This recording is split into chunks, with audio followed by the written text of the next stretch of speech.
오늘 요한복음 17장은 뒤에 나오는 18장에서 예수님께서 붙잡히시기 직전에 고별 기도하는 장면을 다루고 있는 모습입니다. 17장에 나타나는 예수님의 기도를 전체적으로 살펴보면 세 부분으로 나뉘게 되어지는데 1절에서 8절은 예수님 자신을 위한 기도, 9절서부터 19절은 제자들을 위한 중보 기도이며 20절에서부터 26절까지는 제자들 이후에 미래의 모든 믿는 자들을 위한 중보 기도입니다.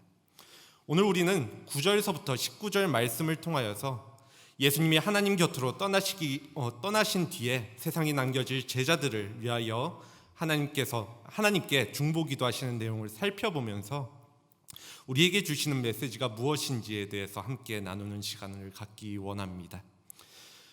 먼저 예수님께서는 제자들을 위하여 중보하여 기도하시는데 그 배경은 앞서 잠깐 언급드렸듯이 예수님께서 세상을 떠나시고 제자들만 홀로 세상에 남아야 했기 때문입니다. 11절 전반부입니다. 나는 세상에 있지 아니하오나 그들은 세상에 있사옵고 나는 아버지께로 가옵나니. 이러한 배경을 두고 예수님께서는 중보 기도를 하시는데 우리가 누군가를 중보 기도한다고 했을 때 그 전제로 깔리는 것은 바로 사랑입니다. 이 사랑 없이는 남을 위해 기도하는 것이 쉽지 않습니다. 부모님과 자녀들이 서로를 위해 기도하는 것, 또 우리가 직장 상사나 후배들을 위해서 기도하거나 믿지 않는 자들을 위해서 기도하는 것 등 이러한 기도가 그 사람을 사랑하지 않고는 정말 하기 어렵다는 사실을 우리는 너무나도 잘 알고 있습니다. 내가 그 사람을 미워하면서 정말 진실한 간구의 기도를 하는 것은 불가능하다는 것입니다. 그렇기에 누군가를 위해 기도한다는 것은 그 대상을 향한 사랑을 보여주는 모습입니다. 즉, 내가 그 사람을 위해 기도하는가를 놓고 스스로 질문을 해본다면 그 사람을 내가 얼마만큼 사랑하고 있는지 점검할 수 있다라는 것입니다. 마찬가지로 예수님께서는 제자들을 너무나도 사랑하셨기 때문에 사랑하는 제자들을 두고 세상을 떠날 때 이 땅에 남겨질 제자들이 세상에 남아서 겪어야 하는 고통과 또 어려움들을 분명히 알고 계셨습니다. 그래서 이들을 중보하는 기도를 오늘 하고 계시는 것입니다. 오늘 본문 가운데 예수님께서 제자들을 얼마나 사랑하셨는지를 두 가지 말씀을 통하여서 알 수가 있는데 그 첫 번째는 예수님께서 제자들을 가리켜 아버지께서 내게 주신 자들, 직접적으로는 내 것이라고 말씀하고 계신다는 사실입니다. 9절에서 10절입니다. 내가 그들을 위하여 비옵나니 내가 비옵는 것은 세상을 위함이 아니요 내게 주신 자들을 위함이니이다. 그들은 아버지의 것이로소이다. 내 것은 다 아버지의 것이요 아버지의 것은 내 것이온데 내가 그들로 말미암아 영광을 받았나이다. 예수님께서는 먼저 내가 비옵나니라는 말씀으로 중보 기도를 시작하시면서 그 기도는 세상을 위한 기도가 아니라 내게 주신 자들, 곧 내 것을 위한 기도라고 말씀하고 계십니다. 지금으로부터 한 6, 7년 전쯤의 이야기이지만 미생이라는 드라마가 이슈가 된 적이 있습니다. 기억하실지 모르겠지만 이 드라마 속에서 많은 사람들의 가슴을 울렸던 장면이 있는데 그 장면 함께 보고서 이야기 또 말씀 이어가도록 하겠습니다. 아 진짜 니네 애가 문서에 풀 묻혀갖고 흘리는 바람에 우리 애만 혼났잖아. 아 우리 애가 뭐? 야 우리 애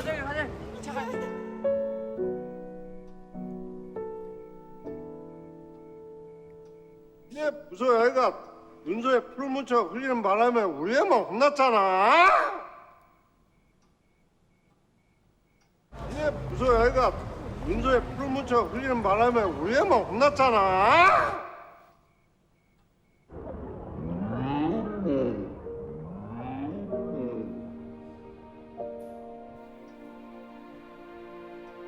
우리애라고 불렀다.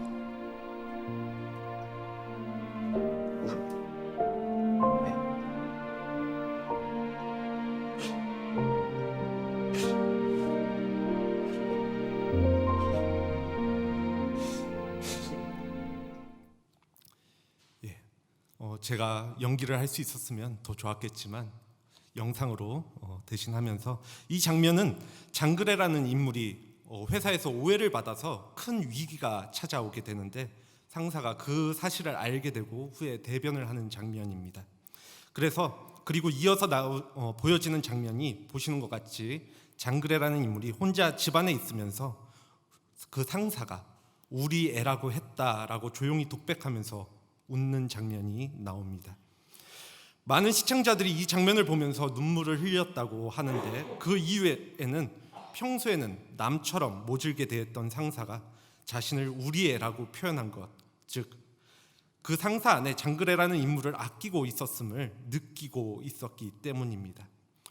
이것뿐만이 아니라 병영 체험을 다루었던 한 프로그램에서는 소대장이 자신의 부하가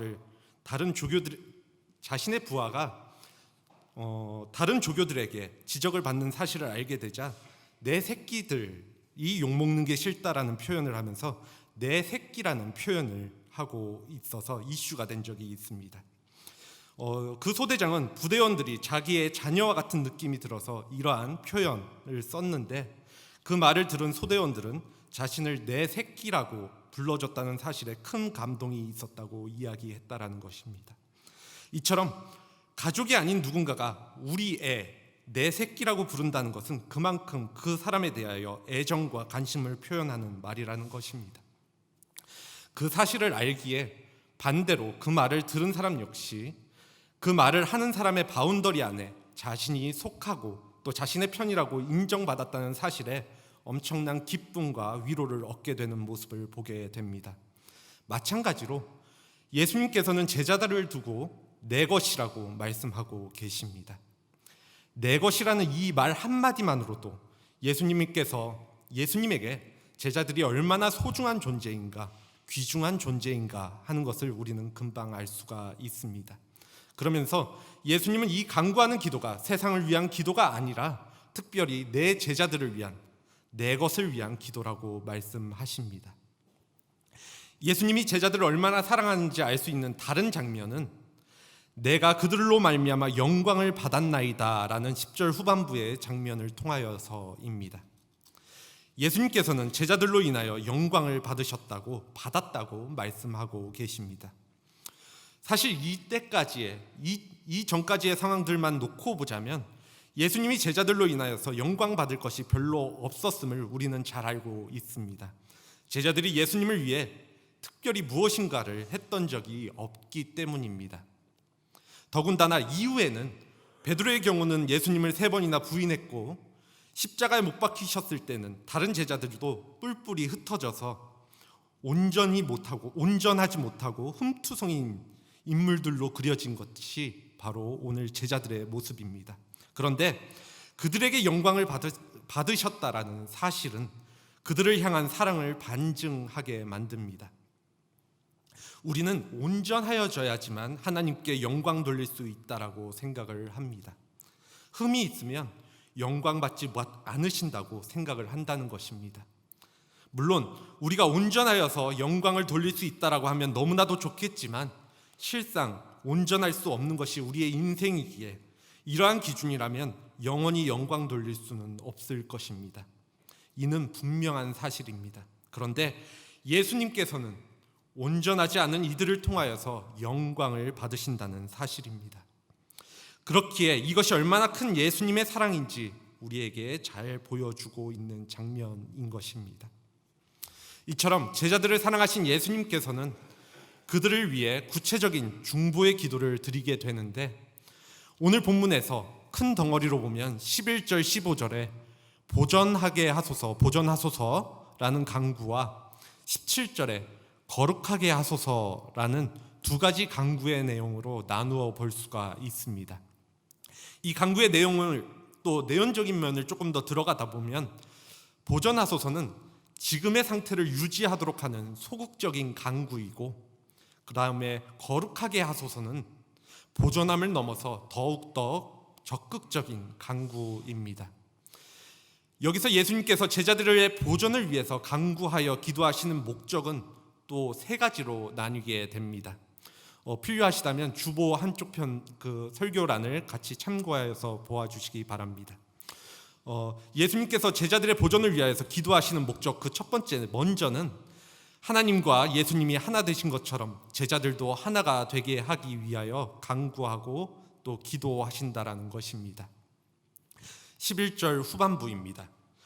거룩하신 아버지여 내게 주신 아버지의 이름으로 그들을 보전하사 우리와 같이 그들도 하나가 되게 하옵소서. 우리와 같이 그들도 하나가 되게 하옵소서. 여기서 우리란 성부, 성자, 성령 하나님을 가리킵니다. 삼위 하나님은 완전한 하나님이 하나이자 한 분이십니다. 완전한 하나가 된 성부, 성자, 성령 하나님, 우리와 같이 그들도 이 세상에 있을 동안 하나가 되게 하옵소서 하는 이 기도가 얼마나 중요한지를 보기 위해서는 오늘 본문 이후에 22절을 우리가 볼 필요가 있습니다.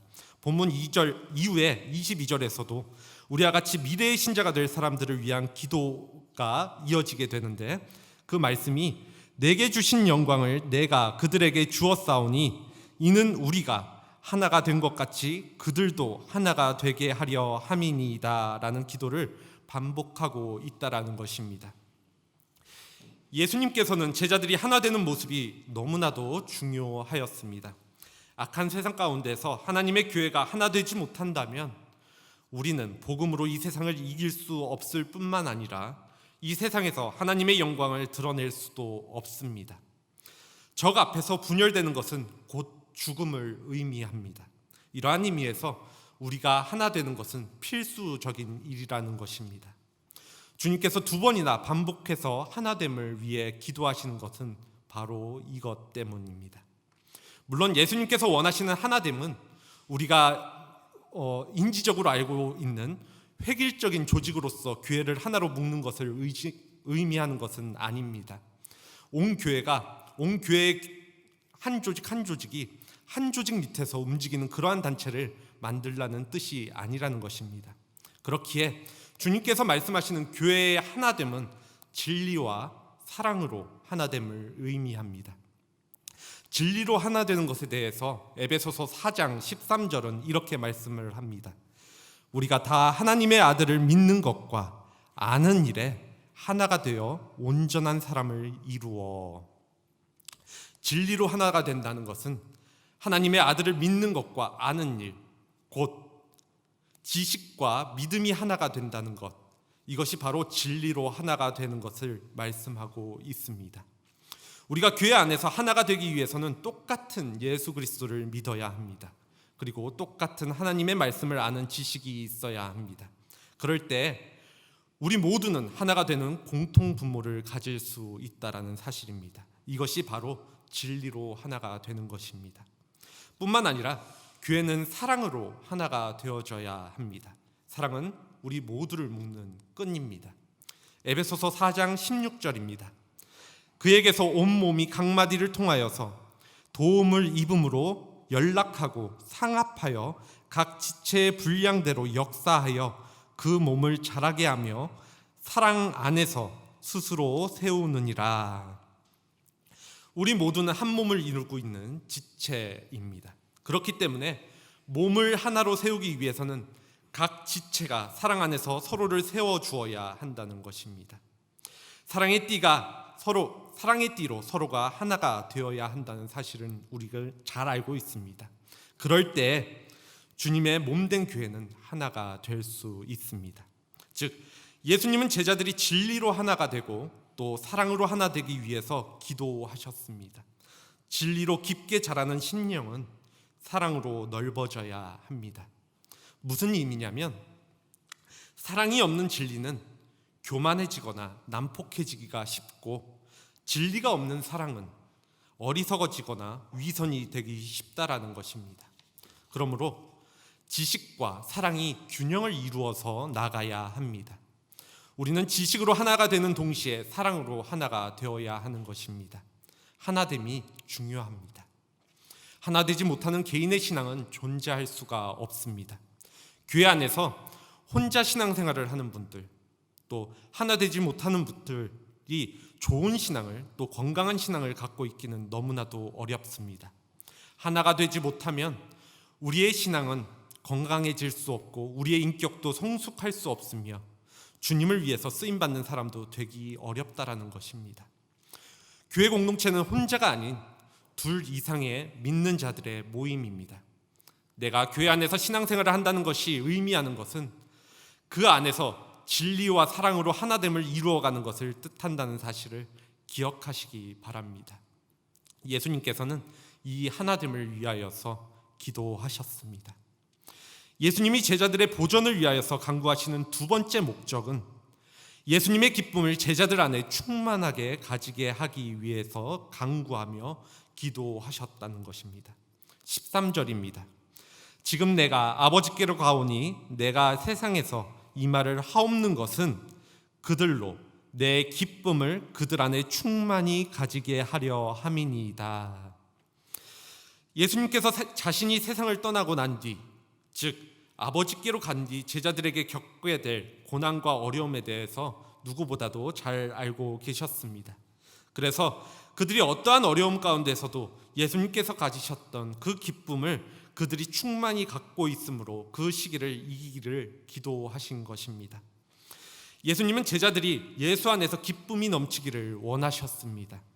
사람이 스스로 만들어내는 기쁨은 한계가 있음을 우리는 잘 알고 있습니다. 그 기쁨의 감이 익숙해지다 보면 내가 기쁨으로 살아가는지 잘 알지 못하게 되는 것이 우리의 인생이고 또 일반적인 모습입니다. 우리가 좋은 물건을 샀을 때 그 기쁨이 얼마나 오래 유지되는가만 생각해 보아도 이를 잘 알 수가 있습니다. 그런데 그 기쁨의 출처가 주님이라면 계속하여서 부어주시는 충만한 은혜로 인해서 무한한 기쁨을 누릴 수 있게 된다는 것입니다. 그리고 그 마르지 않는 기쁨이 있을 때 어떠한 어려움에도 그 기쁨으로 인하여 새 힘을 얻고 신앙이 보존될 수 있기에 예수님께서는 제자들을 위하여서 기쁨이 충만하여지도록 간구하는 기도를 드리신 것입니다. 예수님이 제자들의 보존을 위해서 간구하시는 세 번째 목적은 제자들이 악에 빠지지 않게 하기 위하여 간구하며 기도하신다는 것입니다. 14절 15절입니다. 내가 아버지의 말씀을 그들에게 주었사오매 세상이 그들을 미워하였사오니 이는 내가 세상에 속하지 아니함 같이 그들도 세상에 속하지 아니함으로 인함이라. 내가 비옵는 것은 그들을 세상에서 데려가시기를 위함이 아니요 다만 악에 빠지지 않게 보전하시기를 위함이니이다. 아멘. 예수님은 제자들을 세상에 두고 가시게 됩니다. 이제 중요한 것은 이 악한 세상에서 제자들이 악에 현혹되거나 빠지지 않는 것입니다.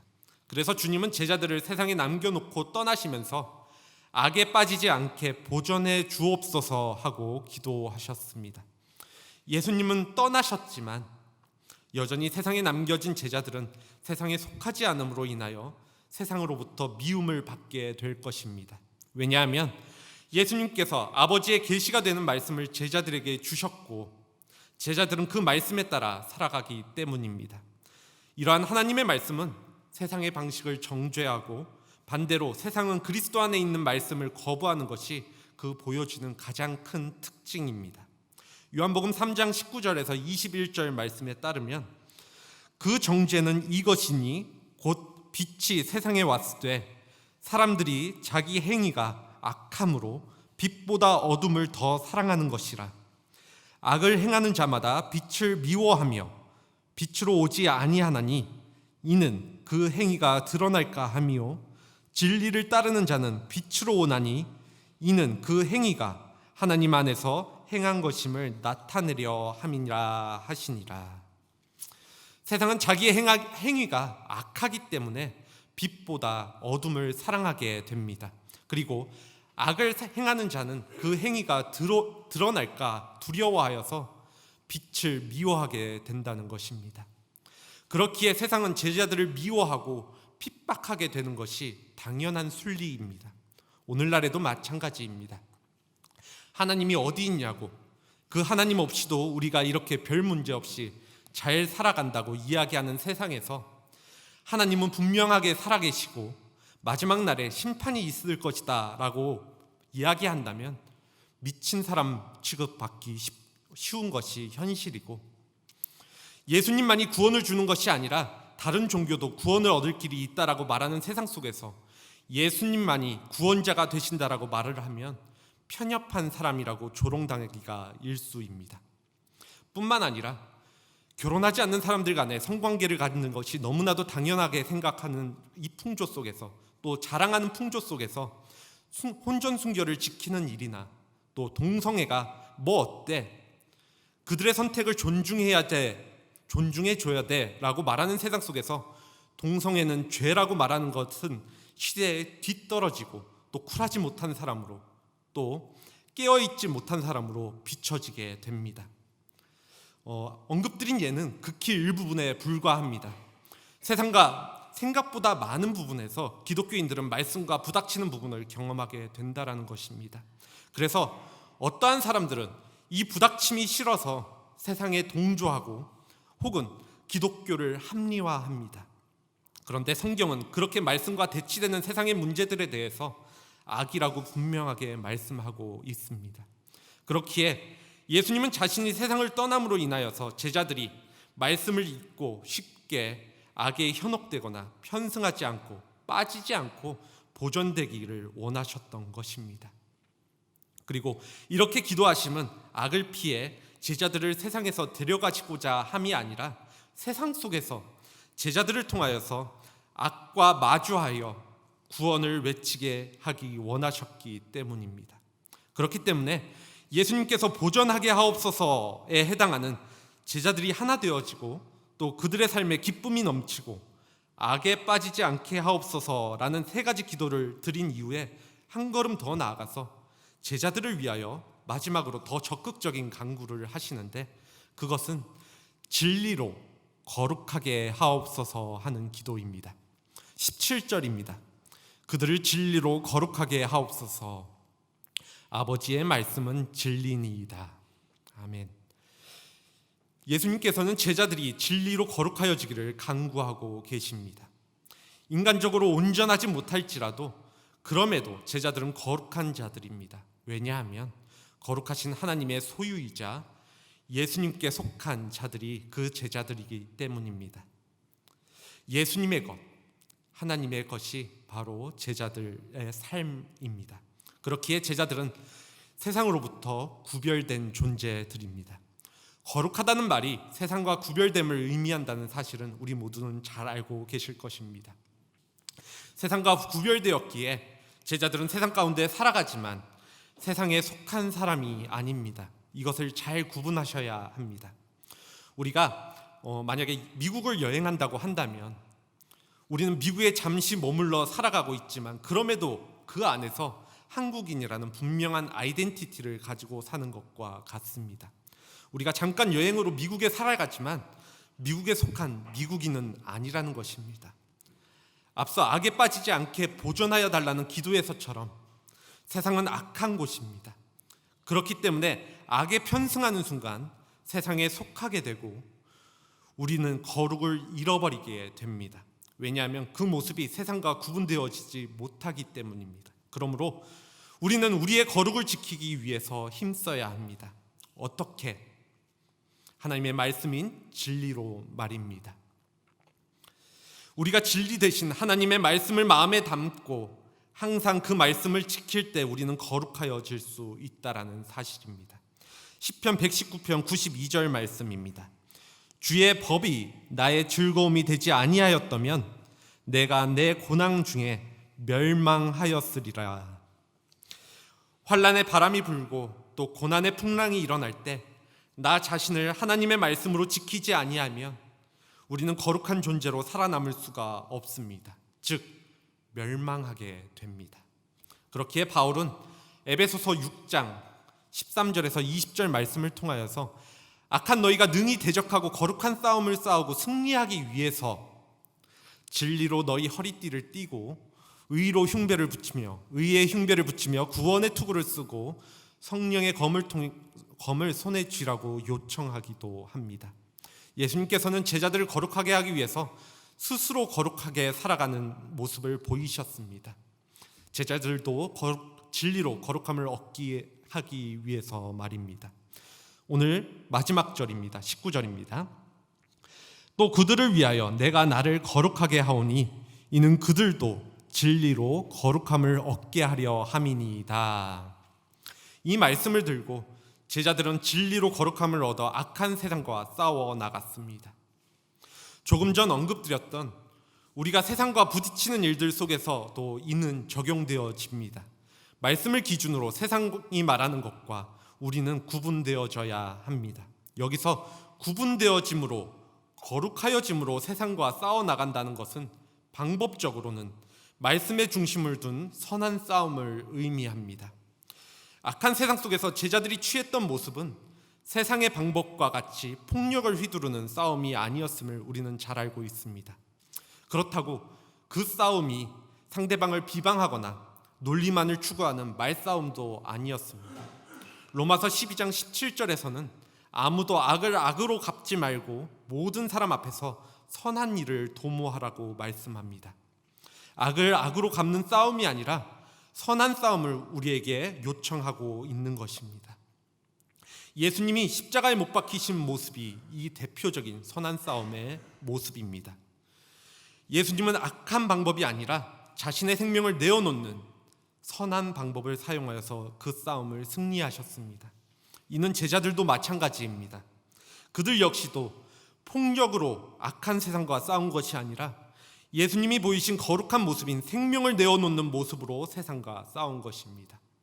이것이 세상 속에서 펼쳐지는 거룩하고 선한 싸움입니다.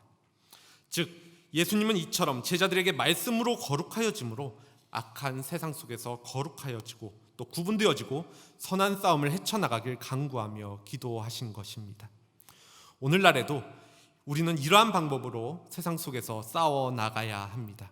말씀을 비추어 세상의 잘못된 일들을 접근할 때 우리의 것을 지키려고 싸우는 것이 아니라 우리의 가장 소중한 것을 내어주며 싸워야 한다는 것입니다. 이것이 예수님이 또 제자들이 보여준 거룩하여짐으로 선한 싸움을 한 모습이기 때문입니다. 말씀을 정리합니다. 오늘 예수님이 기도하시는 모습은 마치 자녀들을 남겨두고 먼저 세상을 떠나는 부모의 모습을 연상하게 만듭니다. 자녀들이 이 세상을 잘 살아갔으면 하는 마음이 세세하게 챙기는 모습처럼 드러나는 것처럼 예수님은 내 것인 제자들을 위하여서 그들을 너무나도 사랑하시기에 이별을 앞두고 그들을 위하여 중보하며 간구함으로 하나님께 기도하고 계신 것입니다. 그들이 하나 되어지기를, 기쁨이 충만함으로 살아가기를, 악에 편승하거나 빠지지 않기를, 또 하나님의 말씀인 진리로 거룩하여지기를 위하여서 말입니다. 오늘 이 예수님의 고별 기도는 당시 제자들에게만 국한된 기도가 아님을 우리는 잘 알고 있습니다. 예수님을 믿고 따르는 지금의 우리들에게도 적용지는 말씀이라는 것입니다. 예수님은 우리가 온전하지 못해도 자신의 것이기에 너무나도 사랑하시어 지금도 우리를 위하여서 하나님 우편에서 이러한 동일한 기도를 하고 계십니다. 바울은 로마서 8장 34절에서 35절에서 예수님에 대하여 죽으실 뿐만 아니라 다시 살아나신 이는 그리스도 예수시니 그는 하나님 우편에 계신 자요 우리를 위하여 간구하시는 자신이라 누가 우리를 그리스도의 사랑에서 끊으리요 라고 말씀합니다. 어느 누구도 예수님과 우리의 사이의 사랑을 끊을 수 없습니다. 그렇기에 예수님은 언제나 하나님 우편에서 우리를 향한 기도를 하고 계십니다. 우리 믿는 자들의 모습 중에 교회 가운데 하나 되지 못하는 모습이 있습니까? 분열되고 또 다툼이 있습니까? 오늘 예수님은 우리가 주님 안에서 진리와 사랑으로 하나 되어지기를 기도하고 계십니다. 혹시 우리의 삶 가운데 기쁨을 누리지 못하고 살아가고 계십니까? 또 하루가 그냥저냥 살아가는 마음으로 살아가십니까? 아니면 하루가 너무나도 급급하고 어려움이 있으십니까? 예수님은 우리의 삶에 주님으로부터 오는 기쁨이 충만하여짐으로 그 어떠한 어려움에도 이기기를 또 은혜 가운데 살아가기를 기도하고 계십니다. 악한 세상 속에서 예수님께 속한 그리스도인으로 살기에 세상의 핍박과 또 조롱이 두려우십니까? 그래서 그 존재를 드러내기가 쉽지 않거나 그들을 따라서 편승하고 싶은 마음이 들 때가 있으십니까? 예수님은 우리가 악한 세상에 속하지 않고 보존되기를 기도하고 계십니다. 뿐만 아니라 보존을 넘어서서 진리의 말씀으로 거룩하여짐으로 세상과 구분되어지기를 기도하고 계십니다. 이렇게 우리를 위하여 기도하시는 예수님이 계시기에 세상에 우리를 당할 자는 아무도 없습니다. 그러니 낙심하지 마시기 바랍니다. 세상을 두려워하지 마시기 바랍니다. 때로는 주무시는 것 같이 보여도, 또 우리가 필요할 때 찾아오시지도 아니하시는 것처럼 보여도, 우리가 살려달라고 소리칠 때 아주 멀리 계시는 것처럼 보여도, 주님은 하나님 우편에서 우리를 사랑하시기에 나를 위해 또 우리 교회를 위해서 언제나 매 순간 기도하심을, 또 기도하고 계심을 기억함으로 한 주간도 또 승리하시는 저와 여러분들 되어지기를 간절히 소원합니다. 이 시간 기도하겠습니다.